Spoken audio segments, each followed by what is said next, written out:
Mummy ಏನ್ ಮಾಡ್ತಾ ಇದ್ದೀರಾ ಇವಾಗ? ಇವತ್ತು ಅಕ್ಷಯ ಅಲ್ವಾ, ಹಾ, ಅದಕ್ಕೆ ನಾನು ಇದು ಜೋಡಿಸ್ತಾ ಇದ್ದೀನಿ. ಏನ್ ರೇಷನ್ ಜೋಡಿಸ್ತಾರ? ಯಾಕಂದ್ರೆ ಹಾ, ಅಕ್ಷಯ ಎಲ್ಲಾರು ಚಿನ್ನ ತಗೊಂತಾರೆ, ಅದು ಅವರವರು ಇದು. ಅಂದ್ರೆ ನನಗೆ ಯಾವಾಗೂನು ಇದೇ ಅಕ್ಷಯವಾಗಿರ್ಲಿ. ಅಂದ್ರೆ ಇದನ್ನ ಇಟ್ಟಿ ಪೂಜೆ ಮಾಡ್ಬೇಕಾ? ಪೂಜೆ ಮಾಡ್ಬೇಕು.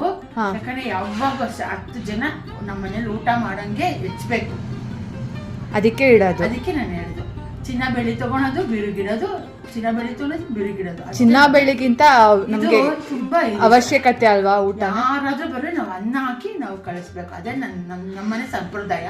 ಅಂದ್ರೆ ಇದು ನನ್ನ ಗಂಡನ ಮನೇಲಿ ನಾನು ಮಾಡ್ಕೊಂಡು ಬಂದಿರೋದು. ಅದಕ್ಕೆ ಎಲ್ಲರಿಗೂ ನಾನು ಇವತ್ತು ಅಕ್ಷಯ ತೃತೀಯದ ಶುಭಾಶಯಗಳು ಹೇಳ್ತಿದ್ದೀನಿ. ನಾನು ಈ ಥರ ಮಾಡ್ತಾ ಇದ್ದೀನಿ. ಏನೇನು ಇಡ್ತೀರಾ ಮಮ್ಮಿ? ತುಂಬ ಮುಖ್ಯವಾದದ್ದು ಅಂದರೆ ಅಕ್ಕಿ, ಬೇಳೆ.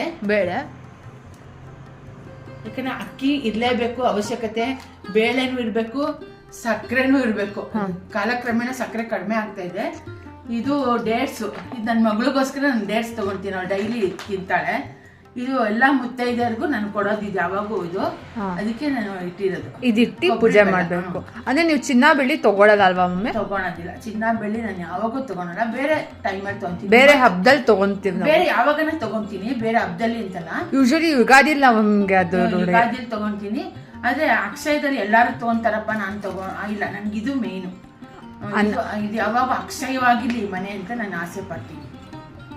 ಆಯ್ತು ಮಮ್ಮಿ, ಎಲ್ರಿಗೂ ಅಕ್ಷಯ ತೃತೀಯದ ಶುಭಾಶಯ.